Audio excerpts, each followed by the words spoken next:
You don't know if it's an ACV policy. Do you realize you just screwed your client? Stop it! Let's talk about actual cash value on this episode. I'm Matt Mulholland, and that's Remington Huggins. Let's get into it.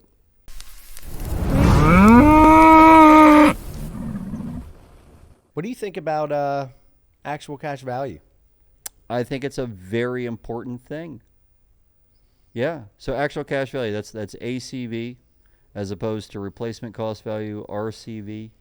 So actual cash value is so important that people need to know how to calculate it, and that's the key. It's different in every state. It is different in every state. Well, not.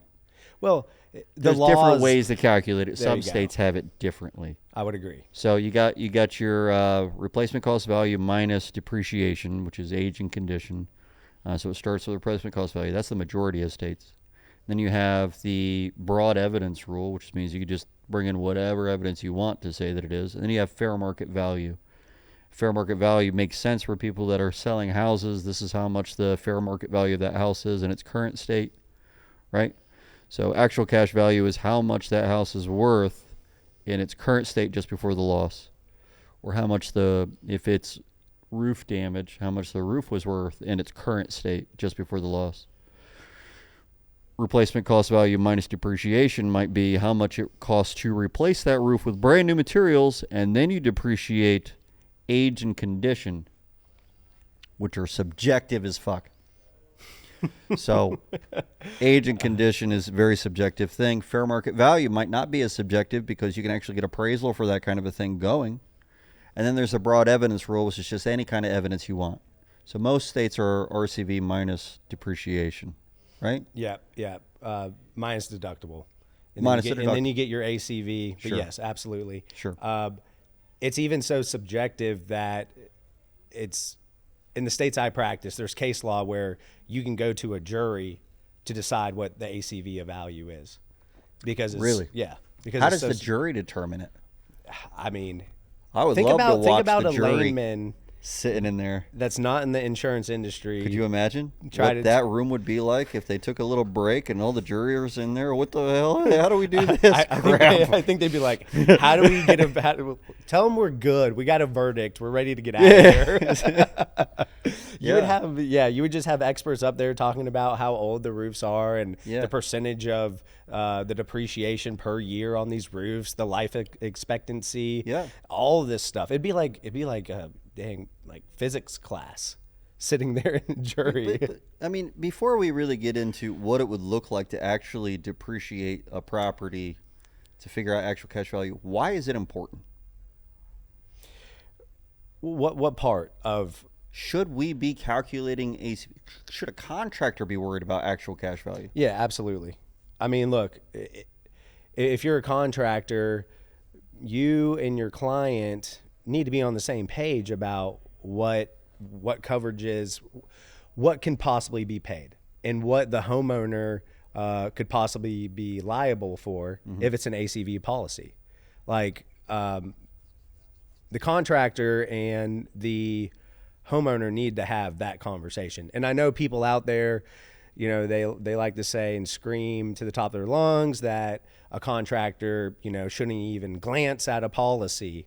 But I disagree with this concept where it should be actual cash value versus replacement cost value. I mean, think about if you are talking to a client and for weeks, all you've said is, hey, look, you know, you're only going to pay your deductible. And then it comes back and there's an estimate for a full roof replacement and it says non-recoverable depreciation. You got your foot in your mouth at that point. I mean, it's happened to me as a public adjuster even. It definitely happened to me as a contractor. I know there are contractors out there this happens to constantly, and they don't mean for this to happen. No. Right? But they didn't know. It's not even on the deck page sometimes because it might be tied specifically to roof.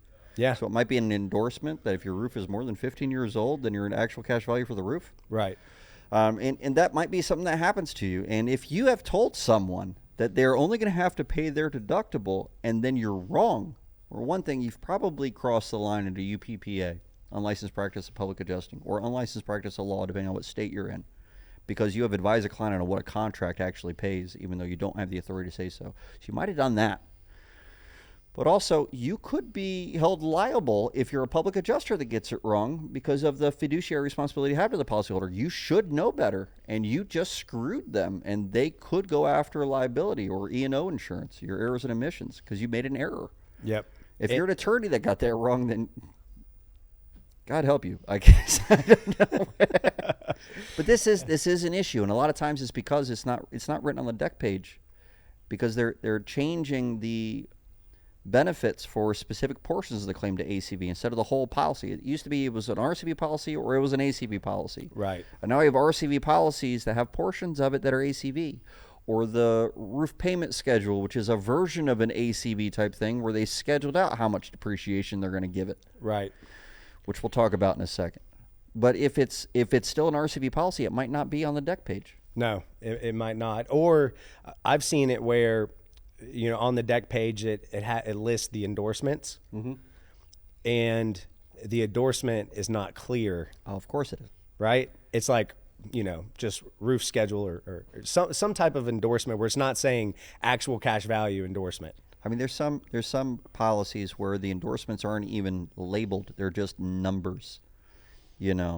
October 2007 revision 2 or something like that might be the name of the endorsement.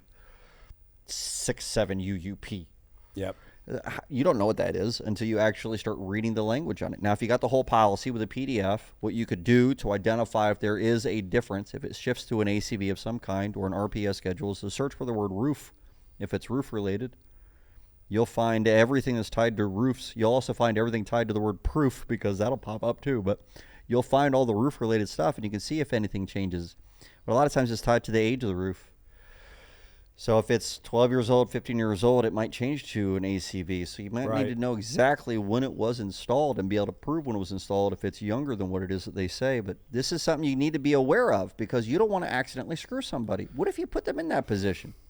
You're a contractor that convinced them that they have a claim, and all they're going to have to pay is their deductible, and then suddenly it turns out it's ACV only. That policyholder is in a pickle. They're going to have to go from a tile roof to a 3-tab. They're going to have to do something. Unless they just want to come out of pocket a bunch. Too. I say that in jest, but what is also that I'm seeing, you asked a question. Should people be contractors, public adjusters, be calculating ACV? Should they be calculating it? And I would say this, like, if you think a claim is going to go to litigation, you need to calculate actual cash value. You do. Absolutely. You need to. If you're going to submit a proof of loss, you should be calculating it as well, because most of the time they're asking for that. Right? It's in the conditions. It's in the duties after a loss to itemize and to provide the RCV amount of loss and the actual cash value of each item. And they might mean personal property in that, depending on the policy, but generally speaking, it says of each item or something like that kind of terminology. And you need to calculate this, because if you don't, then you might not have met the conditions. And there are cases out there in some states where that has led to the carrier not having to pay anything. That's correct. 100%. It's not in every state. It's not. But there's case law that is persuasive now that exists. There is. You don't want to be that case law in your state. These carriers are arguing that, and they're pressing on that. So if you think a claim is going to go to litigation, you need to calculate the actual cash value. Even if you don't think it's going to go to litigation. Yeah. I think that it's good to pretend that everything is going to go to litigation, and just have all your ducks in a row. Make it part of your process. So how would a person that isn't using Xactimate calculate actual cash value? Because Xactimate makes it easy. They've got a checkbox, RCV, ACV, and then you can put in there what is included in that. Is labor included in actual cash value, which we should definitely talk about in this episode? Is labor involved? There's checkboxes. So it makes it easy, and then it spits it out for you. And you might even make a percentage on all the items specifically. You might put that in there. So that's the question. If I'm a contractor that generally does retail work, I don't use Xactimate. Why would I ever use Xactimate? That's really been designed for someone to estimate a loss, but I do retail work. I don't need to have a program like Xactimate or Symbility in order to give a proper bid or an estimate. How would I go about calculating actual cash value? I think honestly, I know Xactimate it makes it easier, but still, I think everybody has their own little formula. You can adjust the actual cash value. I've seen it. I've gone to appraisal just for actual cash value. Like, what is the ACV amount of this claim? Wow. Go into appraisal for it, where it had to go to an umpire for them to decide. So I as long as they can back it up, they're saying, hey, look, this is a 25-year shingle. It's 5 years old, X amount of life expectancy, it's in good condition, they can come up with their own. I mean, in my opinion, there's not an exact science to it. It isn't. That's part of the problem, though, right? If it was something where there was a formula to calculate this, it'd be easy. But the formula is age and condition. The formula right now can be skewed so much. It is. It doesn't make any sense. Like, if I didn't have a program that spit something out, I would have a hard time. Yep. So, if I've got a roof that has shingles on it that are 25-year warranted shingles, does that mean that the life expectancy of that roof is 25 years? Not in Florida. No. Other states, maybe. Right. Maybe it'll go longer. But let's say we stick to 25 years as the life expectancy, and we are, what's half of that? 12 and a half? We're 12 and a half years old. Does that mean that I should depreciate the roof by 50%? No. I wouldn't do that. The carriers, sometimes the carriers get crazy with the depreciation, but, just because it's 12 years old, that roof, 50% depreciation, in my opinion, from the Xactimates I look at every hour, that would be way too much. It seems way too much, because if you were doing it that way, then eventually you would get to $0. You would have 100% depreciation at 25 years. And what if it's 27 years old on a 25-year roof? Your roof's not even covered at that point, right? Yeah, you might have to pay them back. as I've been told that some people teach. That never happens, by the way. You never owe the carrier back. It doesn't happen. If someone is teaching you that, that's just false. But that's the issue. If it's 27 years old, it still has value. Absolutely. It's still functioning to a certain extent. So you could never depreciate something that much unless it is so deteriorated that it is completely gone. But at that point, that's wear and tear. So if you've got a pair of underwear that has a blasted hole out the back end because you fart a lot, it's still protecting the front side a little bit. It still has value. There's some kind of value to it. You would just need to do a spot repair. And then you're good to go. That's what the insurance companies would want to do. Yeah. So everything has an age, everything has a condition, but to depreciate it to that extent seems ridiculous. Yeah, I know that some carriers, they don't depreciate more than 90%. I've heard of some carriers, they don't depreciate more than 80%. These are just rules of thumb that they apply. But it's because it's so subjective. There really isn't anything. So if actual cash value is subjective, is it negotiable? It is. And I go back to this. The fact that you can actually litigate over actual cash value is definitely negotiable. Mm-hmm. Right? Yeah. Here's one tip I want to share before I lose this thought is a lot of times when an insurance company comes out with their estimate and has their actual cash value calculation, I've noticed that they use it from the date they actually drafted that estimate. Here's the key. The policy language says it's at the time of the loss. So the loss happened in 2021. They're drafting an estimate in 2024, 3 years later. No. It's the depreciation. It's the age of the roof at the time of the loss. That makes sense. I've saved. So there's a battle there, though, on whether or not it's better to argue for that or not. Because if the replacement cost value has gone up since then, you want them to pay the 2024 value of that, not the RCV value at the time of loss. This was an ACV policy. That makes on sense a commercial to argue claim. that on On a commercial claim. It literally saved, close to $100,000 of them just changing that. I almost want to have a conversation about what it means to say at the time of loss. This is an interesting topic. As a side note, this is a sidebar for this topic. The sidebar is, when the policy says they will pay the actual cash value at the time of loss, what is meant by at the time of loss? Is that while the loss is happening? And if you have to calculate actual cash value from the RCV, how much would it cost to have the replacement of that going on during the loss? You'd have to have some crazy emergency fees to get some stuff and materials out there at that time. How much would it really cost to have someone out there in the middle of a storm replacing the this roof? Shit? That minus age and depreciation might be your actual cash value at the time of loss. What else could at the time of loss mean? If you think about it. I love it. Right? This is actually a Merlin argument. I got the Chip came up with this argument. I think it's brilliant. I don't want to steal it from him. That's definitely his argument. I think it's funny as hell. Because what we are assuming that it means is after the loss, days after the loss. It doesn't say that, though. Right. If you're talking about the semantics, at the time of loss could be nothing else than while the loss is happening. Yeah. They're saying the day of that loss, right? That's probably what their the price intent was. Listing for that month. That's what they're trying to say. But Undoubtedly, yeah, I that's the love the intent. literal language of it. I don't know, and it's funny. It is funny. You know what's, dangerous right now, or it's scary. That's a better word for this. Is agents are selling these ACV policies.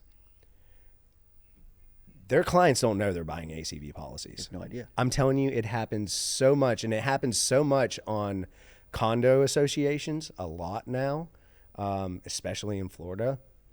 And all they're seeing is the premium. They're like, hey, look, I got, this company. Look at this premium. It's a great price. They bite on it, not knowing what they're actually buying. And honestly, I think a lot of agents don't know what they're selling. I think they're just seeing the premiums and trying to sell. So Yeah. I can't tell you how many times my clients, especially on commercial claims, HOAs, whatever it might be, is just like, wait, what policy do we have? Like, what is actual cash value? Like, what does that mean? They don't know what it means, but they don't know what RCV means either. Yeah. I mean, sometimes we fall into the trap that we think that any RCV policy is the same as any other RCV policy. So every ACV policy would be the same as any other ACV policy. So even if they think they're buying an RCV policy and they know what that means, they're not always getting what they anticipated anyway. Right. I tell a story. This happened to me while I was a public adjuster, a prominent one in Georgia. But I got myself a policy online on a website. Who is the company? The Elephant.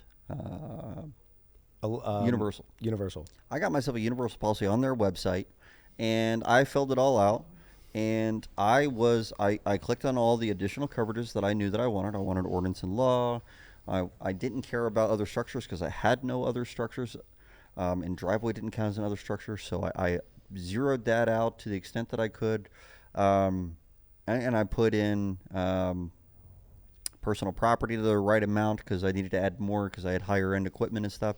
So I had all the right policy, and I purchased it. And then I found out after I had a loss that I bought an HO8 policy. I had no idea. I should know when I'm getting something less than what I thought I was getting. I should know better. I didn't, because while I'm clicking through things, I didn't stop and read every single page. It was just giving me pop-ups about stuff. One of the pop-ups was, you're not eligible because you have had a loss in the past for an HO3. And so we're going to give you an HO8 policy. And then it spit me out this deck page, and I didn't look over it like nobody else does. Nobody. I should have known better. I should have. Like, I'm embarrassed that I didn't know better, of all people. But I purchased an HO8. Policyholders are going through this. They have no idea what they're buying. They have no They idea. don't, half the audience right now doesn't even know what I'm talking about when I say HO8 policy. It's a reduced policy. It's not a full RCV policy, and that's the reality. It was a named peril policy is what it came down to. I didn't have coverage for water damage. I had a pipe burst. I didn't have coverage for that because I didn't get the right policy. I should have known better. That happens though. So people have that issue. Absolutely. All the time. And there probably was enough notification, but they still missed it. And people are still going to miss this kind of thing. So they assume that all insurance is the same. So if you've got an RCV policy, but they have reduced your roof or siding to ACV only upon a certain age, you probably don't know about it. Is it still an RCV policy? Yes. According to the requirements for all the mortgage companies that are out there, it still qualifies as an RCV policy. And the states don't seem to care if they add this language in as long as it's a age-related thing. Some states have specific rules on it. Florida has some specific rules on that based on age. They can't drop you for it necessarily in some states, but they can definitely reduce your coverage. So you have to be aware of this kind of thing. You need to know what's in that policy. If you're doing anything for policyholders where they believe that you are the expert and they're letting you guide them, you need to be able to identify that. And you need to be able to figure out how to calculate it. So here's the question. If you have a 25-year roof and it is half its age, let's say you do think, let's reduce it by 50%. Well, the shingles are 25 years. What about the flashing? Is it a 25-year flashing? Metal lasts a long-ass time. What about the fasteners, the nails? Do they only last 25 years? Is the felt 25-year felt? How many components are all 25-year components? Are you only judging it based on one material, the roof covering type? What's going to fail first? Probably the pipe boots. How come we're not justifying the age and condition of the roof based on the pipe boots then? Maybe each individual item should be reduced by its age versus its life expectancy. And then there's the condition idea. If it's really old but it's in good condition, should you reduce it by its age anymore? That's a good point. I've seen cars that are 50 years old that look a lot different than other 50-year-old cars. 100% true. You know? Yeah. So it's... Condition definitely makes a difference, probably to bump it up. What if you have a roof that is only 3 years old, but it was made with shit? Yeah. Second materials, and now it looks like garbage, and it's probably going to fail soon. Should it be depreciated a lot more? It's... and this is a great topic because... I'm seeing ACV policies. It's becoming more prevalent. And people need to be aware of it. And I literally saw this situation where an RCV policy was sold to a commercial building owner. The roof itself was 15 years old. In the policy, it says, once that roof is actually 16 years old, it goes from an RCV to an ACV roof. Isn't that crazy? That is crazy. Like that's insane. I was just like, I don't know. That's misleading. You know, you think you're buying a replacement cost value policy. 365 days later, you got an ACV policy on a roof. Like, it's ridiculous. That's crazy. That is. So, and you're not getting a reduction in premium. No. Premiums are the same, but you have a reduction in coverage. Absolutely. There might even be an argument that that's illegal if you're being honest about it. Yeah. That's what I'm saying. To me, it's misleading.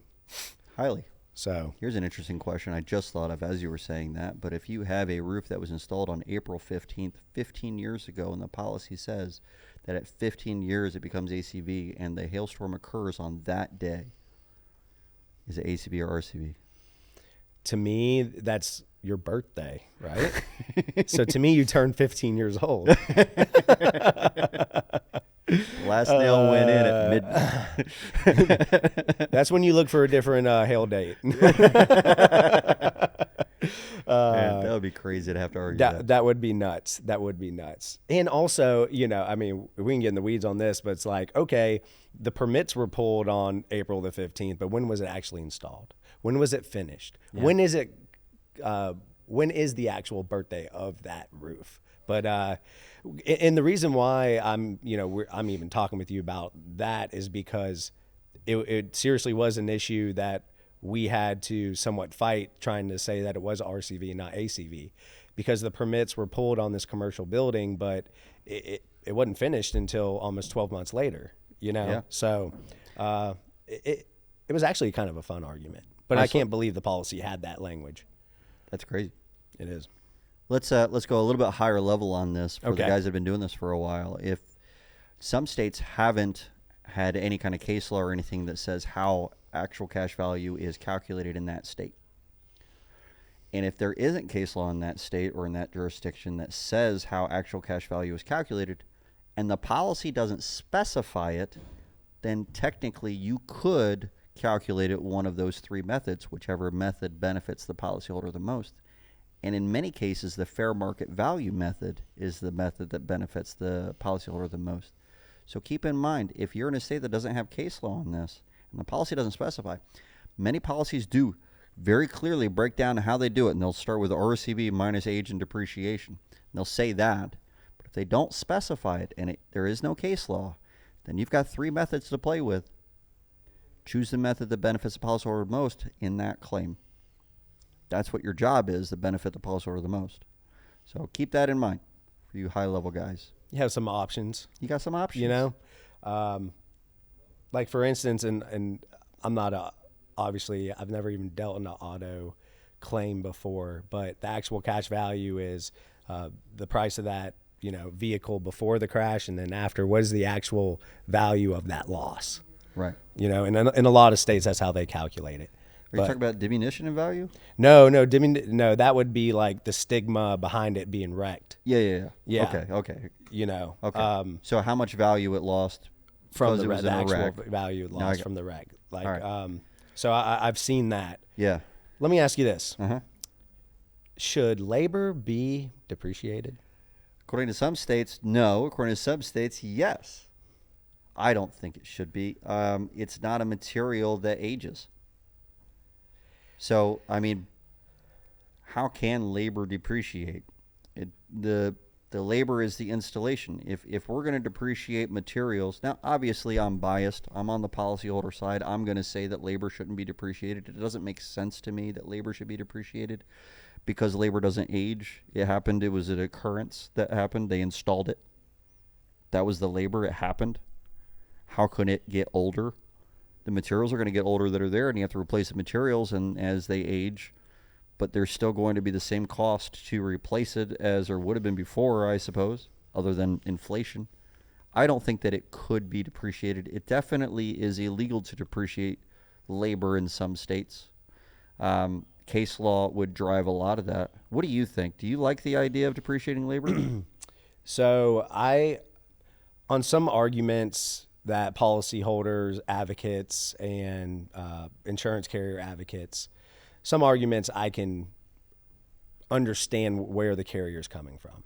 I can. And I'm like, yeah, this is not one of them. Not one of them. At all. I mean, we just talked about it. What is ACV? Like, how do you get there? And it's age and condition. Those are just the two components, right? How is labor depreciated? Like, it doesn't have an age, unless you're saying, like, you know, the guy's 90 years old and he's the one putting on the roof. Oh, the old dude.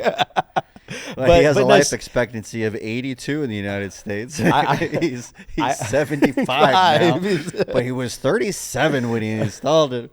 I am strongly disagree with depreciating labor. It doesn't make sense to me. Doesn't make it's sense. not a actual tangible material, right? Like, right. It just doesn't make sense. And honestly, I am really disappointed in courts that have agreed that you can depreciate labor. I really am. And the only thing I can think of is that they're just pro carrier. I mean, at that point, that's all it is. Right. Because to me, it just doesn't make sense. It really doesn't make any sense. So it's split down the middle, state by state, though, at this point. Not every state has made it a decision on it. Has Georgia made a decision on it? Long story short, we were pushing to have that made, and the case got settled. As it happens. As it happens. But we were working on that for sure. I feel like it's easier for a carrier to set case law than it is for a policyholder's side to set case law. Oh, it certainly does. They have a lot more to choose from. It is a completely different ballgame. Yeah. All they have to do is choose the right case, maybe lose on purpose so that they can appeal so it gets to appellate court. Was that how the strategy would work? They want it in appellate court to set case law, right? They want it in federal court. How does this work? It could be federal court, it could be superior court, but yes, they wanted to go to Court of Appeals. This is what they do. They find an attorney who's working a first party claim that doesn't dabble in first party. That is their target. That's the plaintiff attorney who's probably personal injury or something like that, and is just, I'm helping a friend out. Whatever it might be. We're going to walk all over that guy. That's our target. Okay.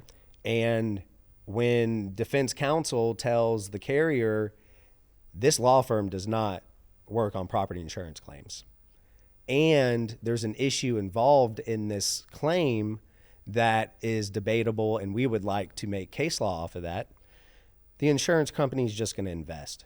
They're going to say, do whatever you need to do, because I know in the long run, this is just going to help us out. Okay. Let's do it. Look on the other side of things. When we have a client that's a homeowner and we think we have a great case, a set of facts to change case law or even make case law, the carrier sees that coming. So what do? They're going to pay the claim and probably throw in attorney's fees, which happen. Yeah. And say, give enough money that the policyholder is happy to sign. Why would they want to go for it? They don't care. Not to mention it takes 3 years. Yeah. And hey, I'm getting everything I wanted as a policy holder. I don't blame them for making that decision. How could you? You got to have the right. You got to have the right client. So how does the carrier get the attorney that's not a property attorney? How does he get that case to go all the way to a high enough court that case law would be set? Do they have to lose on purpose? Maybe not lose on purpose, but it would be a situation where you could argue it through motions, like before he even gets to a losing standpoint, and there would just be a motion battle, and again, getting in legal weeds, like motion for partial summary judgment. That's not the whole case. That's just an element of the case or a count in the case. And if the judge rules against the carrier in that, the case can still go on, but then they have the right to start making appeals on that portion and ruling from that judge. Does that make sense? Yeah. It's not like they have to just lose the case outright. So they could just lose a portion of it through a summary judgment and then appeal that. They can. Without having to appeal anything else. So all they're going to appellate court on is just that one issue. Yeah. Or would the whole case end up going? Yeah. And I'll just say this, let's say the homeowner won the case and all estimates that came in were for $50,000. Okay. But for some reason, the jury wanted to award $500,000. There's no grounds for that to occur. The case is not necessarily they're cooked, but they can appeal on that specific issue. Does that make sense? Yeah. Or if it's in motion practice, and they want to talk about, late reporting or something like that, and the judge says, no, it wasn't late reporting. They can appeal and try to get the Court of Appeals to define what late reporting is, right? Yeah. And really, that's what every state's kind of different with the whole late reporting deal, but that's a whole nother conversation. That is. Prompt notice stuff and shit. We were talking about ACV, and now we're talking about late reporting. And case law. I strongly disagree that labor should be depreciated. That's all we need. I want to know, please, defense counsel or independent adjuster or a desk adjuster, whoever it might be on the carrier side, I would like for you at some point to send Matter and I an email and please give us a really good reason why labor should be depreciated. I would love to know. If you give a good enough argument, if you could actually give us a good enough argument, we're rational people, Remington and I. I agree. If we agree with you, we will go on the air and say so. We will read your argument. We'll even invite you on to give it. That's what I was going to say. I would say I would like to invite him on and have this conversation. I don't see why we don't do that anyway. If you feel like you've got a good argument and you're on the carrier side, please reach out to us. I'd love to know what the argument is because it baffles me. It baffles me too. I don't get it. So anyway, did we hit this topic fully? Do we think we got it all? I think we did. Let's start from the bottom and go to the top. If you're a homeowner or any policyholder, you need to know if you have a replacement cost value policy or an actual cash value policy. You need to check that. I would send an email to your agent and clarify that you got an RCV policy. I did that, and I know I also ask if it's ACV for the roof because that's usually where they change it. Yeah. Yeah. Any portion of I want it as my policy, every component of my structure, an RCV policy, So starting at that level, going to the next level as a contractor, you need to know, if this is ACV or RCV because like we talked about before, you can get yourself in a lot of trouble with that client. I mean, you need to know who's paying you is what it comes down to. Is the carrier going to be paying you everything but the deductible, or is the policyholder going to be paying a lot more than just the deductible for that policy? You need to know who's going to be paying you. So it's reasonable for you to look for this kind of information. Yep. Agreed. So, and as a public adjuster, you said it. I mean, you got to know if it's a replacement cost value or ACV if you're policy. a PA and you're not catching that, you've got problems. Yeah, certainly. And having said that, I have had claims where I didn't catch it as a PA, and I had to learn from my mistakes. So don't get me wrong, it happens, but don't do that. And I've taken on clients, and then I ask for the certified copy of the policy, and then I find out that it is an ACV. Not that I wouldn't have taken them anyway, but it hampers. I don't like that because I want the public adjuster to have the certified copy of the policy, so I know what I'm getting myself into. Yeah. Because when I'm talking to that potential client, and telling them about potential outcomes, one of them I don't think about is, oh, you might have an ACV policy. I mean, the onboarding would be like a 4-hour onboard if I had to go through everything like that, So I've gotten it where I've received the certified copy of the policy. I realize it's ACV. Then I have that conversation with the client like, hey, here's a heads up. If I'm a contractor trying to get a signed contract and I don't have a certified copy of the policy or anything along those lines, all I have is a deck page, I might not know. And so don't give definitive language to the policyholder saying you have an RCV policy. You're only going to have to pay your deductible. Don't dare do that. Don't do that. You should be doing that anyway. Yep. Not as a contractor. And if ask your agent. Exactly. Call your agent. Let's call the agent right now. Right. Let's find out for real what the coverages are from your agent. Record that conversation if you can. But this is definitely going to be, like I said, seeing ACV policies more prevalent. Yeah. The arguing and the subjectiveness of what the actual cash value cost is becoming more of a fight. Mm. So it's definitely a topic that everybody needs to brush up on. 100%. All right. Good enough for ACV. See you guys in the next one.